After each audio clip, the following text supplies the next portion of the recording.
चलिए आज शुरू करते हैं मनी हाइस्ट का सीजन 4। अगर तुमने मनी हाइस्ट सीजन 1, 2 एंड 3 अभी तक नहीं देखे हैं तो उनका कंप्लीट रिकैप डिस्क्रिप्शन में मिल जाएगा, तीनों को आप देख सकते हो। सीजन 3 के एंड में केओस क्रिएट हुआ था, नायरोबी को गोली लगी थी, प्रोफेसर जंगल में पुलिस के बीच फंस चुका था और अब सीजन 4 स्टार्ट होता है फुल पैनिक मोड के साथ। बैंक के अंदर नायरोबी को स्नाइपर शॉट लग चुका है, खून बह रहा है और पूरी टीम एक टेबल पर उसे लेटाकर इमरजेंसी ट्रीटमेंट स्टार्ट करती है। बट प्रॉब्लम यह है कि कोई प्रोफेशनल सर्जन नहीं है, बॉडी के अंदर बुलेट फंसी हुई है और कंडीशन लगातार खराब होती जा रही है। नायरोबी एक बार तो खुद बोल देती है, तुम लोग मुझे नहीं बचा पाओगे, मुझे पुलिस के हवाले कर दो। लेकिन टीम जानती थी अगर नायरोबी को बाहर भेजा गया तो सबकी जान खतरे में पड़ जाएगी। यहीं से एपिसोड एक फ्लैशबैक में जाता है। प्रोफेसर अपनी टीम को बताता है ये हाइस्ट सिर्फ रॉबरी नहीं है, इसके 3 स्टेज होंगे। स्टेज 1 बैंक के अंदर एंट्री करना, स्टेज 2 गोल्ड को एक्सट्रैक्ट करना और स्टेज 3 रेजिस्टेंस करना, मतलब किसी भी हाल में सरवाइव करना। प्रोफेसर सबको एक ही विश्वास दिलाता है, मैं तुम सबको जिंदा वापस ले आऊंगा, लेकिन गोल्ड का बाहर निकलना बहुत जरूरी है। कहानी फिर से प्रेजेंट में आती है और हम देखते हैं प्रोफेसर जंगल में भाग रहा है। पुलिस डॉग्स, हेलीकॉप्टर्स और आर्म्ड फोर्सेस के साथ फुल सर्च ऑपरेशन चालू है। इसी बीच प्रोफेसर को इन्फॉर्म किया जाता है नायरोबी क्रिटिकली इंजर्ड है। बैंक के अंदर सिचुएशन आउट ऑफ कंट्रोल हो रही है। प्रोफेसर मेंटली लिस्बन के डेथ से शॉक में है और अब नायरोबी की न्यूज उसे तोड़ देती है। लेकिन अब सवाल ये था घायल नायरोबी को कैसे बचाया जाए। वहीं प्रोफेसर एक बड़ा रिवील करता है, टीम के पास हमेशा से एक सीक्रेट सर्जन प्लान था। अगर कोई भी मेंबर सीवियरली इंजर्ड होता है तो वीडियो कॉल के थ्रू एक इंटरनेशनल सर्जन ऑपरेशन गाइड करेगा। तुरंत एक पाकिस्तानी सर्जन को वीडियो कॉल कनेक्ट किया जाता है। डॉक्टर बताता है बुलेट निकालनी होगी, मैसिव ब्लड लॉस हो चुका है तो ए नेगेटिव ब्लड की जरूरत पड़ेगी। बाकी टीम अंदर मौजूद सभी होस्टेजेस के ब्लड ग्रुप का पूछती है और उन्हें डोनेट करने बोलती है। यहाँ आर्थुरो हीरो बनने की एक्टिंग करता है और बोलता है उसका ब्लड ए नेगेटिव है, लेकिन जब टेस्ट होता है तो वो झूठ बोल रहा था। इसी बात से डेनवर और गुस्सा हो जाता है और आर्थुरो को जोर से थप्पड़ पड़ती है। पुलिस को बाहर सिग्नल्स मिलते हैं कि बैंक के अंदर से बाहर वीडियो कॉल चल रहा है। कर्नल तमायो तुरंत ऑर्डर देता है और सिग्नल काट दिए जाते हैं। और जब सिग्नल कट होता है, सर्जन ऑपरेशन के सबसे क्रिटिकल स्टेप पर था, बुलेट निकालने का मूवमेंट, और अब कॉल डिस्कनेक्ट हो जाती है। पूरा गैंग फ्रीज हो जाता है, अब करे तो क्या करे। जंगल में प्रोफेसर एक फार्म तक पहुंचता है, लेकिन वहां भी पुलिस पहुंच रही थी। प्रोफेसर अपना इमरजेंसी एस्केप प्लान एक्टिवेट करता है। प्लान के अकॉर्डिंग उसकी बाहर वाली टीम एक फेक कार एक्सीडेंट स्टेज करेगी। कार का जीपीएस ऑन होगा, प्रोफेसर का ब्लड कार पर डाला जाएगा, क्लाइंबिंग इक्विपमेंट और सूट भी छोड़ दिया जाएगा और इसी से पुलिस को लगता है प्रोफेसर शायद एक्सीडेंट में मर चुका है या जंगल में छुप चुका है। बैंक के अंदर नायरोबी एक शॉकिंग डिसीजन लेती है। वो बोलती है मुझे बेहोश मत करो, मैं होश में रहना चाहती हूँ। और इसी बात पर टीम्स 2 पार्ट में डिवाइड हो जाती है। कुछ लोग ऑपरेशन कंटिन्यू करना चाहते हैं और कुछ लोग डर जाते हैं। सिचुएशन फिर से आउट ऑफ कंट्रोल होती है और यहीं पर एपिसोड सडनली एंड हो जाता है। एपिसोड की ओपनिंग एक डीप नरेशन से होती है, जहाँ बताया जाता है कि जब लाइफ का सबसे क्रिटिकल सिचुएशन आती है तब हमें अपनी जिंदगी के सबसे खुश मोमेंट याद आने लगते हैं। और इसी नरेशन के साथ स्टोरी प्रेजेंट में आ जाती है। बैंक के अंदर नायरोबी का ऑपरेशन स्टार्ट तो हो चुका है, लेकिन सर्जन से कॉल कट हो चुका है। प्रोफेशनल डॉक्टर मौजूद नहीं है, बुलेट बॉडी के अंदर अभी तक फंसी हुई है। फिर भी पूरी गैंग मिलकर रिस्क लेती है और काफी मुश्किलों के बाद बुलेट निकाल देते हैं। लेकिन प्रॉब्लम यह है कि किसी को कंफर्म नहीं है कि ऑपरेशन खत्म हो चुका है या नहीं। नायरोबी की कंडीशन अभी भी क्रिटिकल है। दूसरी तरफ प्रोफेसर और मार्सेल जंगल से निकलकर छोटे कच्चे रास्तों से बाइक पर मूव करते हैं। प्रोफेसर जानता था अगर मेन रोड पकड़ी तो पुलिस ट्रैक कर लेगी, इसलिए दोनों लोग साइड रूट से मेडिटेरेनियन एरिया से निकल जाते हैं। यहीं से एपिसोड एक इम्पोर्टेंट टर्न लेता है। लिस्बन को पुलिस के कैंप में लाया जाता है, जहां वो पुलिस यूनिफॉर्म में होती है। यहाँ उसकी मुलाकात उसकी पुरानी दोस्त एलिसिया सियारा से होती है। बातों बातों में एलिसिया कैजुअली बोल देती है मैं प्रेग्नेंट हूँ। इससे क्लियर होता है कि ये दोनों पहले से एक दूसरे को जानती है। बैंक ऑफ स्पेन के अंदर सिचुएशन बिगड़ जाती है। आर्थुरो बीइंग आर्थुरो फिर से अपनी गंदी हरकतों पर आ जाता है और एक डरी हुई औरत को चीपली फ्लर्ट करने लगता है। डेनवर का पेशेंस टूट जाता है और दोनों के बीच आर्गुमेंट शुरू हो जाता है। पैरेलली हमें मोनिका और स्टॉकहोम यानी मोनिका का एंगल दिखाया जाता है। पास्ट में डेनवर सॉफ्ट हार्टेड था, रॉयल मिंट हाइस्ट के दौरान मोनिका से जेन्युइनली प्यार करता था, लेकिन बैंक ऑफ स्पेन हाइस्ट के दौरान डेनवर वायलेंट हो चुका है होस्टेजेस को मारता है और आर्थुरो को भी पीटता है। इन सब चीजों की वजह से मोनिका डाउट में आ चुकी थी कि क्या डेनवर सच में वही इंसान है जिससे वो प्यार करती थी। दूसरी ओर बैंक के अंदर सबसे बड़ा क्लैश होता है पलेरेमो और टोक्यो के बीच। टोक्यो खुद को इंचार्ज मानकर कमांड देने लगती है। पलेरेमो गुस्से में बोलता है तुम्हें गोल्ड प्लान का कुछ भी नहीं पता और अगर तुम्हें बाहर निकलना है तो उसकी जरूरत होगी। वो थ्रेटन करता है कि अगर उसे रोका गया तो वो गवर्नमेंट सीक्रेट्स लीक कर देगा। सिचुएशन इतनी बिगड़ जाती है कि टोक्यो उस पर गन पॉइंट कर देती है। तब हेलसिंकी इंटरवीन करता है और लैंडमाइन के रिमोट को अपने हाथ में ले लेता है। फाइनली पेलेरेमो कंट्रोल में आ जाता है और उसे टेम्पररी होस्टेज बना लिया जाता है। प्रोफेसर को पता चलता है कि पेलेरेमो का बिहेवियर नॉर्मल नहीं है और उसे याद आता है बर्लिन की एक बात, अगर किसी इंसान को सही रीजन मिल जाए तो वो किसी को भी धोखा दे सकता है। यहीं से प्रोफेसर को क्लिक होता है लिस्बन शायद जिंदा है, पुलिस उसे प्रेशर में ला रही है, ये सब एक डिस्ट्रैक्शन हो सकता है। पुलिस कैंप में एलिसिया लिस्बन के सामने उसकी माँ और बेटी की फोटोज रख देती है और उसे थ्रेट करती है या तो कॉर्पोरेट करो या फिर तुम्हारी फैमिली को भूल जाओ। लेकिन लिस्बन मेंटली स्ट्रांग रहती है और कुछ भी कन्फेस नहीं करती। प्रोफेसर और मार्शल बैंक के बाहर डिस्गाइज में जाते हैं। प्रोफेसर पुलिस बस का नंबर नोट करता है और अपनी हैकर टीम से डिटेल्स निकलवाता है। तब कंफर्म होता है लिस्बन वही है और पुलिस उसे बेट बना रही है। अब प्रोफेसर को श्योर हो जाता है लिस्बन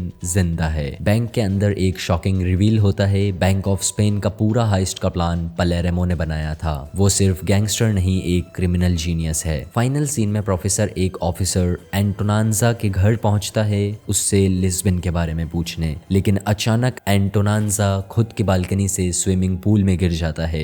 एपिसोड की शुरुआत होती है बैंक ऑफ स्पेन के अंदर। डेनवर मोनिका को अपने प्यार दिखाने के लिए गोल्ड से एक हार्ट शेप्ड का लॉकेट बनाता है। वहीं बोगोता इंजर्ड नायरोबी के लिए व्हीलचेयर रेडी करता है ताकि वो दोबारा चल सके। सीन शिफ्ट होता है एंटोनांजा के घर जहां प्रोफेसर और मार्शल ने उसकी जान बचा ली थी। प्रोफेसर उसके सामने एक सिंपल प्रपोजल रखता है, पैसे लो, हमारी मदद करो और जिंदा रहो। एंटोनांजा भी बिना ज्यादा सोचे प्रोफेसर का साथ देने के लिए मान जाता है। प्रोफेसर उसके हाथ में अपनी घड़ी देता है और बोलता है बस ये घड़ी लिस्बन को दिखा देना, वो समझ जाएगी कि मुझे पता है वो जिंदा है। बैंक के अंदर डेनवर मोनिका को गोल्ड लॉकेट देने जाता है, लेकिन वहां देखता है कि मोनिका और रियो एक दूसरे के साथ बैठे हैं। ये देखकर डेनवर का दिल टूट जाता है। वहीं एक फ्लैशबैक में दिखाया जाता है जहां लिस्बन अपनी बेटी को कॉल करके सिम निकालकर माइक्रोवेव से डिस्ट्रॉय कर देती है ताकि उसे पुलिस ट्रैक न कर सके। प्रेजेंट में एलिसिया सियारा लिस्बन को बताती है उसके बैंक अकाउंट्स, इक्विपमेंट्स और फॉरेंसिक रिपोर्ट्स सब कुछ चेक हो रहे हैं। वो फिर से कोऑपरेट करने बोलती है, लेकिन लिस्बन अभी भी स्ट्रांग रहती है और कुछ नहीं बताती। पुलिस टेंट में कर्नल तमायो एंटोनांजा के सर पर लगी चोट का रीजन पूछता है। एंटोनांजा झूठ बोलता है,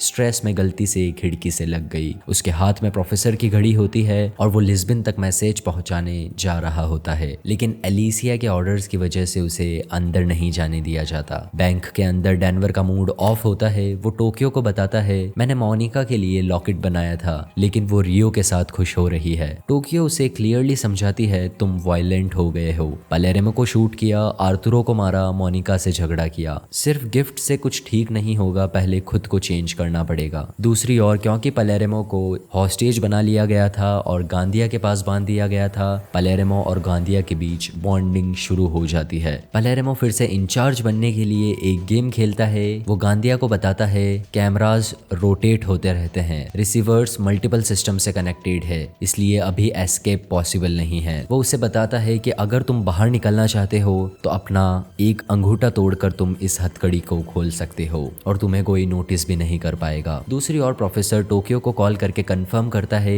लिस्बन जिंदा है, लेकिन कहाँ है ये क्लियर नहीं। टोक्यो बोलती है लिस्बन को सारे प्लान्स पता हैं, वो सरवाइव कर लेगी। प्रोफेसर टोक्यो को ऑर्डर देता है पलेरेमो को इन्फॉर्म करो, लीडरशिप वापस पलेरेमो को दो। सीन फिर से प्रोफेसर और पलेरेमो के फ्लैशबैक में जाता है जहां क्लियरली दिखाया जाता है कि पलेरेमो इमोशनली अनस्टेबल है, गुस्सा जल्दी आता है, कंट्रोल लूज कर जाता है। दूसरी ओर एलिसिया के ऑर्डर्स पर लिस्बन का एक्स हस्बैंड फॉरेंसिक वैन में पहुंचता है। वहीं उसे माइक्रोवेव में जली हुई सिम का टुकड़ा मिलता है। एनालाइज करने पर पता चलता है कॉल फिलीपींस से हुआ था, मतलब लिस्बन की माँ और बेटी फिलीपींस में है। ये बात एंटोनांजा भी सुन लेता है और वो तुरंत प्रोफेसर को बताने का प्लान बनाता है। एलिसिया लिस्बन को तोड़ने के लिए फाइनल मूव खेलती है। वो उसे बोलती है तुम्हारी माँ और बेटी दोनों फिलीपींस में मजे कर रहे हैं, लेकिन उन्हें कभी भी उठा सकते हैं। और Alicia child custody ex husband को देने का थ्रेट भी देती है। डील सिंपल होती है, फैमिली चाहिए तो प्रोफेसर को दे दो। लिस्बिन इमोशनली ब्रेक होने लगती है और फोन उठाने ही वाली होती है, लेकिन तभी एंटोनांजा कॉफी के साथ ऑफिस में आ जाता है और लिस्बिन की नजर प्रोफेसर की घड़ी पर पड़ती है। लिस्बिन इंस्टेंटली समझ जाती है कि प्रोफेसर को पता है कि मैं जिंदा हूँ और वो खुद को संभाल लेती है। एलिसिया का गेम फेल हो जाता है। दूसरी ओर बैंक के अंदर डेनवर अपनी गलतियों को एक्सेप्ट करता है। मोनिका इमोशनल हो जाती है और दोनों एक दूसरे को हग कर लेते हैं। फाइनल मोमेंट्स में सबसे बड़ा शॉक आता है। गांदिया मौका देखकर अपने अंगूठे की हड्डी तोड़ता है, हैंडकप से फ्री होता है और भागने लगता है। रियो उस पर गन पॉइंट करता है, लेकिन गांदिया इमोशनल ड्रामा करता है, मेरी फैमिली है, मुझे जाने दो, प्लीज जाने दो। रियो हेजिटेट करता है और गांदिया एस्केप कर जाता है। एपिसोड के लास्ट सीन में नायरोबी होश में आ जाती है, आंखें खोल लेती है, लेकिन साथ ही गांदिया अब फ्री हो चुका है। लिस्बिन प्रेशर में है और पालेर्मो डेंजरस है। और इसी के साथ एपिसोड 3 यहीं एंड हो जाता है। एपिसोड की शुरुआत होती है एक फ्लैशबैक से। बर्लिन फेक आईडी का यूज करके बैंक ऑफ स्पेन में रिस्क मैनेजमेंट ऑफिसर बनकर जाता है ताकि गवर्नर से मिल सके। यहीं पर उसकी पहली मुलाकात होती है गवर्नर के हेड गार्ड गांदिया से। दोनों एक दूसरे को देखकर समझ जाते हैं कि सामने वाला नॉर्मल नहीं है। दोनों के बीच सटल टॉन्ट चलते हैं और क्लियर हो जाता है कि गांदिया एक डेंजरस और अनप्रेडिक्टेबल इंसान है। कहानी फिर से प्रेजेंट में आती है और हम देखते हैं नायरोबी अभी होश में होती है और उसकी केयर एक नर्स कर रही होती है। पर जैसे ही वो नर्स थोड़ी देर के लिए बाहर जाती है, इसी मोमेंट का फायदा उठाता है गांदिया और गांदिया अचानक नायरोबी पर अटैक कर देता है और बोलता है, मैंने कहा था मैं तुझे जिंदा नहीं छोड़ूंगा। टोक्यो दूर से सब नोटिस करती है और जैसे ही वो नायरोबी के पास पहुंचती है, नायरोबी की पल्स इर्रेगुलर हो जाती है। टोक्यो समझ जाती है यहाँ गांदिया ही है। नायरोबी पूरी ताकत लगाकर तकिए और सीजर की मदद से गांदिया का विरोध करती है और उसके गले पर वार करती है। थोड़ी ही देर में पूरी टीम वहां आ जाती है, लेकिन नायरोबी की कंडीशन फिर से क्रिटिकल हो गई थी। हॉल में आर्थुरो खुद को हीरो समझकर होस्टेजेस को भड़काना शुरू कर देता है। सिचुएशन कंट्रोल से बाहर जा रही थी और ये देखकर टोक्यो हवा में फायर कर देती है, जिससे सब चुप हो जाते हैं। फ्लैशबैक में दिखाया जाता है बर्लिन प्रोफेसर को बताता है, अगर तुम ये हाइट सक्सेसफुल करना चाहते हो तो गांदिया को हमें रास्ते से हटाना होगा, क्योंकि गांदिया प्रोटोकॉल फॉलो नहीं करता, सिचुएशन के हिसाब से शूट कर देता है एंड गवर्नर के ऑफिस के पास एक सीक्रेट वेपन कैशे भी रखता है। इसीलिए प्लान था हाइस्ट के स्टार्ट होते ही गांदिया को एलिमिनेट करना, लेकिन पिछली हाइस्ट में ही बर्लिन की डेथ हो जाती है और ये प्लान इनकम्प्लीट रह जाता है। प्रेजेंट टाइम में प्रोफेसर टीम को बताता है गांदिया के पास ग्रेनेड, राइफल्स, शॉटगन, हेलमेट और बुलेट प्रूफ जैकेट हो सकती है। पूरा गैंग गांदिया को ढूंढने लगता है, लेकिन गांदिया एक एक मेंबर को शिकारी की तरह टारगेट कर रहा था। गांदिया मौका देखकर हेलसिंकी को अकेला पकड़ लेता है और उसे रस्सी से लटका देता है। टोक्यो हेल्प करने की कोशिश करती है, लेकिन हेलसिंकी का वेट ज्यादा होने की वजह से वो अकेली कुछ नहीं कर पाती। और इस इंटेंस सीन में बोगोता आता है और टोक्यो चाकू की मदद से रस्सी काट देती है और हेलसिंकी की जान बच जाती है। इसी बीच आर्थुरो वो एक लड़की को पिल्स देता है और कहता है, इसे ले लो, ठीक लगेगा। लड़की बिना जाने समझे 3 पिल्स खा लेती है जो एक्चुअली ड्रग टैबलेट्स होती है। आर्थुरो फिर से अपनी घटिया हरकतों पे आ गया था। डेनवर गुस्से में रियो पर चिल्लाता है, तूने गांदिया को भागने क्यों दिया? रियो बोलता है, उसने बोला कि उसकी फैमिली है, मैं शूट नहीं कर पाया। जिस पर डेनवर कहता है, कम से कम पैर में गोली मार देता। ये पूरी लड़ाई सीसीटीवी पर प्रोफेसर देख रहा था और वो कहता है, गांदिया का बचकर निकलना हमारी सबसे बड़ी गलती बन सकती है और अब हमें उसे पकड़ना होगा। प्रोफेसर एलिसिया सियारा को कॉल करके बोलता है, तुमने लिस्बिन को इलीगल कस्टडी में रखा है, अगर ये बात ऊपर पहुंची तो तुम्हारी जॉब चली जाएगी। और दोनों के बीच डील होती है, प्रोफेसर राज छुपाएगा और पुलिस बैंक के अंदर खाना भेजेगी। इसके बाद बैंक ऑफ स्पेन में पिज्जा, पास्ता, बियर आ जाती है और थोड़ी देर के लिए टेंशन कम होने लगती है। मोनिका रियो से पूछती है, तुम पर टॉर्चर के मार्क्स क्यों नहीं दिख रहे और तुमने सिर्फ मुझे ही सब कुछ क्यों बताया? जिस पर रियो कहता है, मैं डर गया था लेकिन मैंने पुलिस का साथ नहीं दिया। दोनों हक करते हैं और एक इमोशनल मोमेंट दोनों के बीच होता है, लेकिन ये सब वेंट के थ्रू गांदिया देख रहा था। गांदिया सीक्रेट पैसेज से गवर्नर के ऑफिस के पैनिक रूम में पहुंच जाता है और वहां से कर्नल तमायो को कॉल करता है। वो कहता है, मैं गांदिया बोल रहा हूँ, आप बाहर से अटैक करो, मैं अंदर से करूंगा। तमायो इनडायरेक्टली सिग्नल देता है कि अगर गांदिया टीम को मारता है तो वो नेशनल हीरो बन सकता है। और प्रोफेसर तक बात पहुंचती है कि गांदिया पैनिक रूम में है और पुलिस किसी भी वक्त अटैक करवा सकती है। प्रोफेसर टोक्यो को वार्न करने के लिए कॉल करता है, गांदिया पैनिक रूम में है, लेकिन कॉल कंप्लीट होने से पहले ही गांदिया पीछे से टोक्यो पर जोर से वार करता है और स्क्रीन स्क्रीन ब्लैक हो जाती है। Money heist season 4 episode 5। यह एपिसोड डायरेक्शन और टेंशन दोनों के मामले में पूरे सीजन का गेम चेंजर एपिसोड है। चलिए बिना टाइम वेस्ट किए सीधा स्टोरी में घुसते हैं। एपिसोड की शुरुआत होती है फ्लैशबैक से। प्रोफेसर रॉयल मिंट के हाइस्ट से पहले पूरी टीम को प्लानिंग समझा रहा था। तब मॉस्को और डेनवर बिस्किट लेकर आते हैं और थोड़ा ऑकवर्ड सा रिक्वेस्ट करते हैं। मॉस्को प्रोफेसर से बोलता है, एक लड़का है मेरे दोस्त का बेटा, उसे भी टीम में ले लो। और प्रोफेसर क्लियरली मना कर देता है। वो कहता है टीम ऑलरेडी बड़ी है, ज्यादा लोगों का मतलब ज्यादा रिस्क, और बिना प्रॉपर रिसर्च के किसी को नहीं लिया जा सकता। डेनवर गुस्से में प्रोफेसर से बहस कर लेता है, लेकिन मॉस्को उसे समझाता है प्रोफेसर ही तेरा गुरु है, उसने ही तुझे डेनवर बनाया है। यहीं पर पहली बार रिवील होता है कि डेनवर का रियल नाम डैनियल रामोस है और मॉस्को का नाम ऑगस्टिन रामोस। प्रेजेंट टाइम में गांदिया टोक्यो को पैनिक रूम में बंद कर देता है। वो टोक्यो को क्लियरली वार्न करता है, यहाँ चिल्लाने का कोई फायदा नहीं, ये रूम कॉन्क्रीट से बना है, आवाज बाहर नहीं जाएगी। गांदिया अपना प्लान बताता है, पहले टीम को डिवाइड करेगा और फिर एक एक करके सबको मारेगा। वो पैनिक रूम के माइक से पूरे बैंक ऑफ स्पेन में अनाउंस कर देता है टोक्यो मेरे कब्जे में है, और ये भी रिवील करता है कि पलेरेमो ने ही उसे अंगूठा डिसलोकेट करके हैंडकफ्स खोलना सिखाया था। इस वार्निंग के बाद पूरी टीम समझ जाती है कि गांदिया एक सीरियल किलर मोड में है, इसलिए सब डिसाइड करते हैं कोई अकेला नहीं रहेगा, सब ग्रुप में मूव करेंगे। इसी बीच डेनवर के पास जूलिया आती है जो बाथरूम जाने की परमिशन मांगती है, और यहीं से फ्लैशबैक स्टार्ट होता है। बर्लिन प्रोफेसर को समझाता है बैंक ऑफ स्पेन बहुत बड़ा है, हर जगह कंट्रोल रखना मुश्किल है। वो सजेस्ट करता है कि मॉस्को के दोस्त के बेटे को इंक्लूड करने का। प्रोफेसर पहले मना करता है, पर बर्लिन के कहने पर डेनवर के साथ उस लड़के को मिलने जाता है। बस स्टैंड पर उन्हें एक लड़की मिलती है, उसे देखकर डेनवर शॉक हो जाता है। रिवील होता है कि वो लड़का एक ट्रांसजेंडर है। पहले नाम था जुआनिटो, अब नाम है जूलिया, और उसे कोड नेम दिया जाता है मनीला। प्रेजेंट टाइम में मनीला डेनवर को बताती है पलेरेमो ही गांदिया को भड़का रहा था, उसी ने उसे भागने का आइडिया दिया। डेनवर गुस्से में होता है, लेकिन मनीला बोलती है मेरा काम सिर्फ ऑब्जर्व करना था, इंटरफेयर करना नहीं। प्रोफेसर पलेरेमो को कॉल करके बोलता है और पूछता है तुम भागने का प्लान बना रहे थे? पलेरेमो अपनी सफाई देते हुए कहता है मैं सिर्फ अपनी लीडरशिप वापस लेना चाहता था। प्रोफेसर ब्रीफकेस खोलने बोलता है अंदर मिलते हैं गवर्नमेंट सीक्रेट, एस्केप प्लान नहीं। प्रोफेसर समझ जाता है पलेरेमो भागना नहीं, सिर्फ पावर वापस लेना चाहता था। वो पलेरेमो को लीडरशिप वापस देता है, लेकिन साथ में कहता है इसकी पनिशमेंट बाद में मिलेगी। प्रोफेसर सबको नए टास्क देता है, बोगोता और Nairobi gold melting team, Denver and Rio Gandia को एलिमिनेट करना, और हेलसिंकी नायरोबी के साथ रहेगा। एक इमोशनल फ्लैशबैक में दिखाया जाता है जहां नायरोबी बोलती है मैं फैमिली चाहती हूँ। हेलसिंकी कहता है तुम्हें तुम्हारा प्यार मिलेगा, शायद बोगोता। ये मोमेंट नायरोबी को स्ट्रेंथ देता है। नायरोबी व्हीलचेयर में खुद चलकर गोल्ड मेल्टिंग रूम में जाती है और सबको मोटिवेट करती है 45 टन गोल्ड हो चुका है, 45 और बाकी है। गोल्ड के बिना हम यहाँ से नहीं निकल सकते, तो टीम एक साथ काम करो और पूरा गोल्ड पिघला डालो। इस मोटिवेशनल स्पीच के बाद पूरी टीम दोबारा काम पर लग जाती है।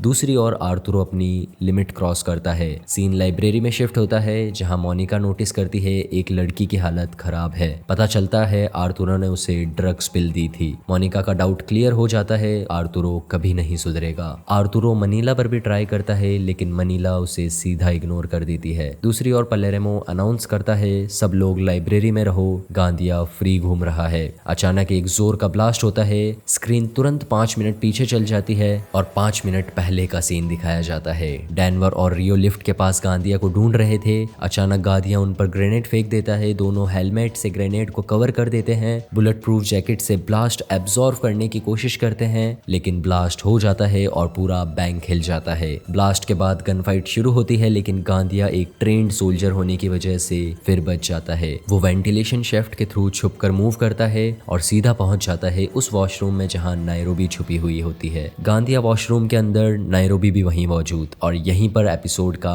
एंड होता है। Money heist season 4 episode 6। Episode start होता है वहीं से जहां गांदिया वेंटिलेशन से निकलकर नायरोबी के पास पहुंच जाता है। गांदिया तुरंत नायरोबी को पकड़ने की कोशिश करता है। नायरोबी पैनिक में आ जाती है और उसकी आवाज सुनकर पूरी हाइस्ट टीम वहां पहुंच जाती है। रियो और डेनवर उसी वेंटिलेशन रूट से गांदिया तक पहुंचने की कोशिश करते हैं और बाकी टीम गेट के पास खड़ी हो जाती है ताकि गांदिया बाहर ना निकल सके। लेकिन गांदिया भी फुल्ली ट्रेंड था। वो अपनी असॉल्ट राइफल से सीधा गेट पर फायर करता है और नायरोबी की मुंडी बाहर निकाल देता है उसी होल से। ये सीन देखकर पूरी टीम शॉक में आ जाती है। नायरोबी एक तरीके से सिर्फ मुंह बाहर और खुद अंदर। नायरोबी के हाथ बंधे हुए होते हैं। हेल्सिंकी सिग्नल और बातों के थ्रू गांदिया की पोजीशन समझने की कोशिश करता है। नायरोबी लेफ्ट साइड का इशारा करती है और हेल्सिंकी फायर करता है, लेकिन गांदिया ने पहनी थी बुलेट प्रूफ जैकेट और अब गुस्से में आकर गांदिया नायरोबी के लेफ्ट हाथ पर गोली मार देता है। गोली हाथ को चीर कर निकल जाती है और ये मोमेंट देखकर, ये सीन देखकर पूरी टीम इमोशनली टूट जाती है। यहीं से एक फ्लैशबैक दिखाया जाता है नायरोबी प्रोफेसर से बात, और वो कहती है तुम लोग मेरी फैमिली हो, और बातों बातों में वो प्रोफेसर से कह देती है वो उसके बच्चे की माँ बनना चाहती है। प्रोफेसर क्लियरली मना कर देता है क्योंकि वो लिस्बिन से प्यार करता था। नायरोबी एक अलग ऑप्शन रखती है, वो कहती है तुम सिर्फ स्पर्म डोनेट कर देना। थोड़ी बहस के बाद प्रोफेसर मान जाता है, लेकिन प्रॉपर हॉस्पिटल कंडीशन में। प्रेजेंट टाइम में रियो और डेनवर वेंटिलेशन से अंदर आगे बढ़ते हैं। उनके फुटस्टेप की आवाज गांदिया सुन लेता है और वो ग्लास तोड़कर रिफ्लेक्शन से दोनों को देख लेता है और तुरंत फायरिंग शुरू कर देता है। रियो और डेनवर पीछे हो जाते हैं। अब सबको समझ आ जाता है कि इस वक्त पूरा एरिया गांदिया के कंट्रोल में है। टीम डिसाइड करती है कि गांदिया को इमोशनली प्रोवोक करना है। वो उसे टोक्यो वाली इंसिडेंट याद दिलाते हैं। टोक्यो ने तुझे एक हिट में मार दिया था, हमने तुझे कुत्ते की तरह पकड़ लिया था। गांदिया इस बात से और ज्यादा गुस्सा हो जाता है, लेकिन वो नायरोबी को नहीं मारता क्योंकि वो जानता था अगर मारेगा तो पूरी टीम आ जाएगी। गांदिया सबको ऑर्डर देता है गाना गाओ वरना मैं इसे मार दूंगा। सबको गाना पड़ता है, इवन रियो और डेनवर को भी। गांदिया सिर्फ ये चेक करना चाहता था कि कौन कौन उसके आसपास मौजूद है। दूसरी ओर प्रोफेसर बाहर हाइड आउट में है। टोक्यो किडनैप है, नायरोबी होस्टेज बन चुकी है और लिस्बिन पुलिस के पास है। प्रोफेसर को रियलाइज होता है मैंने पर्सनल और प्रोफेशनल लाइफ को मिक्स कर दिया है। वो खुद को काम करने की कोशिश करता है, फिजिकल एक्सरसाइज करता है और फिर बैंक का ब्लूप्रिंट दोबारा देखता है। उसे याद आता है पैनिक रूम हमेशा गवर्नर ऑफिस के पास होता है। वो तुरंत पलेरेमो को इन्फॉर्म करता है। दूसरी ओर एलिसिया कर्नल तमायो को बोलती है एक और अटैक कर देते हैं, लेकिन तमायो मना कर देता है। तमायो मना करता है और बोलता है गांदिया ऑलरेडी अंदर से एक्शन ले चुका है, मैंने उसे सेल्फ डिफेंस का ग्रीन सिग्नल दे दिया है। और इस बात पर एलिसिया को गुस्सा आ जाता है। दूसरी ओर लाइब्रेरी सेक्शन में आर्थुरो को एक फोन मिलता है जो एलिसिया ने बबीता को दिया था। आर्थुरो उस फोन से लास्ट नंबर को डायल करता है। कॉल पुलिस टेंट में रिंग होता है और आर्थुरो लाउड आवाज में बोलता है लगता है लुटेरे गांदिया को मार रहे हैं और यहाँ होस्टेजेस भी अनसेफ हैं। इनडायरेक्टली वो पुलिस को अटैक करने के लिए प्रोवोक करता है। दूसरी ओर प्रोफेसर हैकर्स को बोलता है लिस्बिन को लाने वाली फ्लाइट ट्रैक करो। पता चलता है फ्लाइट अल्जीरिया से आई थी। प्रोफेसर समझ जाता है कुछ बड़ा गेम चल रहा है। बैंक के अंदर गांदिया गन नायरोबी के सर पर रख देता है और बोलता है सब लोग पीछे हट जाओ। टीम डर के मारे पीछे हट जाती है और पलेरेमो बोलता है हमने जो कहा वो किया, अब नायरोबी को छोड़ दो। लेकिन गांदिया पलटकर नायरोबी के सर में पॉइंट ब्लैक शॉट मारकर चला जाता है और नायरोबी वहीं मर जाती है। पूरा गैंग शॉक में आ जाता है। गांदिया फायरिंग करके वहां से भाग जाता है, लेकिन डेनवर उसके पीछे जाता है और एक ग्रेनेड फेंक देता है। मनी हाइस्ट सीजन 4 एपिसोड 7, और ये इस सीजन का सबसे इंटेंस एपिसोड है एंड माय पर्सनल फेवरेट भी, क्योंकि इस एपिसोड में हाइस्ट जंग का रूप ले लेती है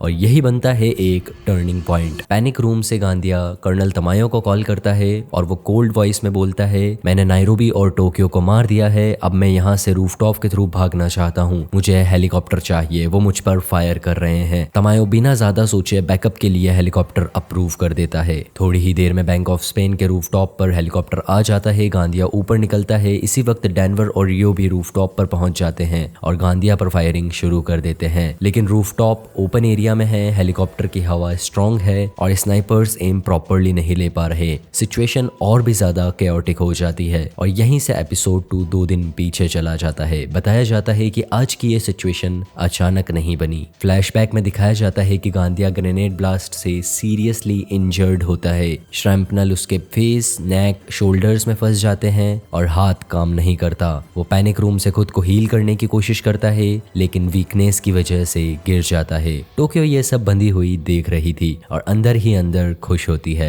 इसी पॉइंट पर एक और इम्पोर्टेंट फ्लैशबैक आता है। प्रोफेसर और बर्लिन बात कर रहे थे। प्रोफेसर बोलता है रॉयल मिंट की हाइस्ट बैंक ऑफ स्पेन से ज्यादा इजी थी। प्रोफेसर बर्लिन को बोलता है पलेरेमो तुमसे प्यार करता है इसलिए तुम्हारी बात मानता है, लेकिन गोल्ड निकालने के बाद क्या होगा उसका तुमने प्लान ही नहीं बनाया। ये बात फ्यूचर के लिए एक फोरशैडोइंग होती होती है। सीन फिर से प्रेजेंट टाइम में आता है। बैंक के अंदर पूरी टीम नायरोबी की मौत से टूट चुकी थी। कोई नहीं बोल रहा, कोई आंख भी नहीं मिला पा रहा था, लेकिन काम तो रुक नहीं सकता। प्रोफेसर टीम को कहता है पैनिक रूम हमेशा गवर्नर ऑफिस के पास होता है। इसी लॉजिक पर टीम हैमर और टूल से वॉल को तोड़ने की कोशिश करती है। फाइनली पैनिक रूम का आउटर डोर मिल जाता है और वहीं टीम को गांधिया का ब्लड भी मिलता है। इसका मतलब गांधिया घायल है। लेकिन असली प्रॉब्लम अब शुरू होती है। पैनिक रूम में main door 70 centimetre thick reinforced concrete की बनी थी और बायोमेट्रिक प्रोटेक्टेड, यानी सिर्फ गांधिया खोल सकता है और डोर को तोड़ना ऑलमोस्ट इम्पॉसिबल है। पलेरेमो तुरंत प्रोफेसर को कॉल करता है। लोकेशन मिल गई है, लेकिन अंदर कैसे घुसे? इसी कॉल के दौरान प्रोफेसर को पता चलता है नायरोबी मर चुकी है। जैसे ही प्रोफेसर ये सुनता है वो इमोशनली टूट जाता है और वो टीम को कहता है अब ये सिर्फ बचाव नहीं है, ये एक वॉर है और तुम्हें लड़ना होगा। वो बोलता है अब हम उन पर मिसाइल चलाएंगे। मिसाइल मतलब मीडिया, पब्लिक ओपिनियन और गवर्नमेंट के सीक्रेट्स। मोनिका प्रोफेसर से कहती है अगर पुलिस के खिलाफ जाना है तो सबसे पहले रियो से बात करो, उसने कुछ चीजें तुमसे छुपाई थी। टीम अगेन 2 पार्ट्स में डिवाइड होती है। Monica and Denver gold melting team को मोटिवेट करना और पलेरेमो एंड बाकी क्रू गांधिया को अलाइव पकड़ने का प्लान। मोनिका नीचे जाकर गोल्ड टीम से बोलती है नायरोबी अब नहीं रही और ये जिम्मेदारी अब हमारी है। बाहर पुलिस टेंट में बैकअप फोर्स की प्लानिंग चल रही थी, लेकिन एंटोनांजा सीक्रेटली प्रोफेसर को इन्फॉर्म करता है कि पुलिस कुछ और ही प्लान कर रही है। फ्लैशबैक में प्रोफेसर लिस्बन से बात कर रहा था और उसे प्लान पेरिस के बारे में बताता है। अगर हम में से किसी को भी कोर्ट ले जाया जाए तो वहीं से रेस्क्यू होगा और ये प्लान फ्यूचर के लिए सेट हो चुका था। प्रेजेंट में प्रोफेसर पलेरेमो को क्लियर ऑर्डर देता है गांधिया जिंदा चाहिए, मरना नहीं, सजा बाद में मिलेगी। पलेरेमो पूछता है 70 सेंटीमीटर कंक्रीट के पार कैसे जाएंगे? प्रोफेसर प्लान बनाता है डोर पर फेक बॉम्बिंग प्रेशर लगाओ, इलेक्ट्रिसिटी कट करो और साइड से होल करना शुरू करो और स्लीपिंग गैस यूज करना। टीम एग्जीक्यूशन में लग जाती है। पैनिक रूम के अंदर गांधिया टोक्यो को गन पॉइंट पर रखता है और बोलता है मेरे शोल्डर में लगे शार्प नल को तुमको निकालना होगा और टोक्यो मना भी नहीं कर सकती थी। इसी बीच मार्शल अल्जीरिया पहुंच चुका था, वही जगह जहां रियो को टॉर्चर किया गया था। वो वहां सबूत इकट्ठा करने जाता है। अब प्रोफेसर अपनी पहली मूव खेलता है। नायरोबी को फुल मिलिट्री स्टाइल फ्यूनरल दिया जाता है। फ्लैग, रेस्पेक्ट और साइलेंस। पूरा स्पेन इमोशनली हिल जाता है। नेक्स्ट मूव रियो लाइव आकर अपना टॉर्चर बताता है। सॉलिटरी कन्फाइनमेंट, फेक एग्जीक्यूशन और सबसे बड़ी बात रियो को जिंदा दफन कर दिया गया था। और ये बात सुनकर मीडिया में अर्थक्वेक आ जाता है। तमायो और एलिसिया पैनिक में आ जाते हैं। एलिसिया कहती है कोई प्रूफ नहीं है, लेकिन तमायो प्रेस कॉन्फ्रेंस बुलाता है। कर्नल तमायो मीडिया के सामने खड़ा होकर बोलता है रियो के सारे एलिगेशंस झूठे हैं, पुलिस ने कभी टॉर्चर नहीं किया। एलिसिया भी कॉन्फिडेंटली कहती है कोई प्रूफ नहीं है, ये सिर्फ सिंपैथी गेन करने का ड्रामा है। मीडिया थोड़ा कंफ्यूज हो जाता है और इसी एग्जैक्ट मोमेंट पर प्रोफेसर अपना रियल मास्टर स्ट्रोक खेलता है। प्रेस कॉन्फ्रेंस में बैठे हर जर्नलिस्ट के फोन पर और टैबलेट पर एक वीडियो आ जाती है। वीडियो में एक आदमी दिखाया जाता है। नेम रिवील होता है उस्मान। उस्मान क्लियरली कैमरा में बोलता है मैंने रियो को टॉर्चर किया, उसे जिंदा दफन किया और ये सब कर्नल तमायो के ऑर्डर्स पर हुआ। वीडियो में टॉर्चर का तरीका, लोकेशन और पुलिस इन्वॉल्वमेंट के बारे में बताया जाता है। सब कुछ क्रिस्टल क्लियर हो चुका था। मीडिया में कैओस मच जाता है। जर्नलिस्ट तमायो से सवाल करने लगते हैं। तमायो नर्वस हो जाता है और एलिसिया बोलने की हालत में नहीं होती कि ये वीडियो भी झूठी है। लेकिन अब प्रूफ सामने है, विटनेस सामने है, वीडियो वायरल हो चुका है और पुलिस ने जो बात अभी बोली वही झूठी निकलती है। यानी कि लोगों का ट्रस्ट हाई स्टीम पे बढ़ गया था। पैरेलली प्रोफेसर एक्सप्लेन करता है पुलिस जब झूठ बोलती है तो एक सच पूरे सिस्टम को हिला देता है। ये प्रोफेसर की सेकंड मिसाइल थी। अब सीन शिफ्ट होता है बैंक ऑफ स्पेन के लाइब्रेरी सेक्शन में। एमेंडा फीमेल होस्टेज सबके सामने खड़ी होती है और सीधा आर्थुरो पर एक्यूजेशन लगाती है। वो बोलती है तुमने मुझे ड्रग्स दिए, मैं होश में नहीं थी और तुमने मेरा फायदा उठाया। पूरा हॉल शॉक में आ जाता है। आर्थुरो बोलता है ये झूठ है, मैं बस सबको बचाने की कोशिश कर रहा था। लेकिन पिल्स का एविडेंस, एमेंडा की कंडीशन और मोनिका का रिएक्शन उसके खिलाफ होते हैं और इस बात पर गवर्नर भी गुस्सा हो जाता है। आर्थुरो कंप्लीटली एक्सपोज हो चुका था। पुलिस टेंट में तमायो और एलिसिया बात करते हैं। तमायो क्लियरली बोलता है ये टॉर्चर का केस तुम ही हैंडल करोगी और ये तुम्हें ही अपने ऊपर लेना होगा। मतलब ब्लेम एलिसिया पर शिफ्ट होगा, करियर सैक्रिफाइस होगा क्योंकि सिस्टम खुद को बचाएगा। एलिसिया समझ जाती है पुलिस मुझे बलि का बकरा बना रही है। अब सीन वापस आता है पैनिक रूम के अंदर। गांधिया इंजर्ड है, वीक हो चुका है, टोक्यो को गन पॉइंट पर रखता है और खुद के शोल्डर शोल्डर से शार्पनर निकालने बोलता है, पर टोक्यो जब उसकी मदद कर रही थी उसी समय एक शार्प मेटल टूल से अचानक गांधिया पर अटैक कर देती है और गांधिया वहीं इंजर्ड होकर गिर जाता है। दूसरी ओर टीम ने वॉल के अंदर कैमरा डाल दिया था। वो देखते हैं कि गांधिया वीक है और टोक्यो फाइट कर रही है। गैस कटर और हैवी टूल से पैनिक रूम का दरवाजा तोड़ दिया जाता है और टोक्यो को सेफली बाहर निकाल दिया जाता है और फाइनली गांधिया को भी जिंदा पकड़ लिया गया था। पर नायरोबी का बदला अभी भी बचा था और अब प्रोफेसर अपनी सबसे बड़ी मिसाइल छोड़ता है। वो दुनिया को बताता है लिस्बन का फेक एनकाउंटर और उसे कैसे फेक कस्टडी में रखा गया है। ऑडियो प्ले होता है जहां प्रोफेसर लिस्बन को बोल रहा था, मैं सरेंडर कर दूंगा, तुम पुलिस को बता दो। पुलिस फायरिंग करती है और फेक एनकाउंटर किया जाता है और क्लियर हो जाता है कि पुलिस अभी भी लिस्बन को इलीगली टॉर्चर कर रही है। अब मीडिया का आउटरीच सामने आता है, फेक एनकाउंटर, इलीगल टॉर्चर और झूठ पर झूठ। अब गवर्नमेंट फोर्स हो जाती है इंडिपेंडेंट कमांड भेजने के लिए और अब एक न्यू पुलिस अथॉरिटी वहां पहुंचती है जो तमायो और एलिसिया से केस का कंट्रोल ले लेती है और एलिसिया का फेस बताता है, अब मैं अकेली हो चुकी हूँ। 3 मिसाइल्स, नायरोबी का फ्यूनरल, रियो का टॉर्चर प्रूफ और लिस्बन का फेक एनकाउंटर, तीनों डायरेक्ट हिट होते हैं और दुनिया अब प्रोफेसर के साइड में थी। और बैंक के अंदर गांधिया कैप्चर हो चुका है, टीम टूटी हुई है लेकिन साथ है और गोल्ड को लगातार पिघलाया जा रहा है। बाहर पुलिस एक्सपोज हो चुकी है, सिस्टम हिल चुका है और इसी हैवी साइलेंस के साथ एपिसोड 7 खत्म होता है। मनी हाइस्ट सीजन 4 और फिनाले एपिसोड। ये एपिसोड हाइस्ट का एंड नहीं, सिस्टम के खिलाफ एक फाइनल वॉर का ऐलान है। एपिसोड की शुरुआत होती है फ्लैशबैक से। बर्लिन और पलेरेमो साथ बैठकर बात करते हैं और बर्लिन ओपनली बोलता है वो तमिता से शादी करने वाला है और वो दोनों आज डेट पर जाएंगे। पलेरेमो के लिए ये मोमेंट पेनफुल होता है क्योंकि वो पिछले 10 साल से बर्लिन से प्यार करता है, पर बर्लिन क्लियरली बोलता है, मैं जानता हूँ तुम मुझसे प्यार करते हो लेकिन मैं तुमसे उस तरह प्यार नहीं करता। तुम मेरे दोस्त हो और हमेशा मेरे दोस्त रहोगे। इस फ्लैशबैक का पर्पस क्लियर होता है, कैरेक्टर्स को और डीपली समझना। सीन प्रेजेंट टाइम में शिफ्ट होता है एंड प्रेस कॉन्फ्रेंस में प्रेशर में आकर एलिसिया सियारा सब कुछ एक्सेप्ट कर लेती है। उसी ने नायरोबी के बेटे को बेट बनाया, रियो को टॉर्चर करवाया और लिस्बन को इलीगल कस्टडी में रखा। लेकिन यहीं पर एक अल्टीमेट ट्विस्ट भी खेलती है। एलिसिया बोलती है,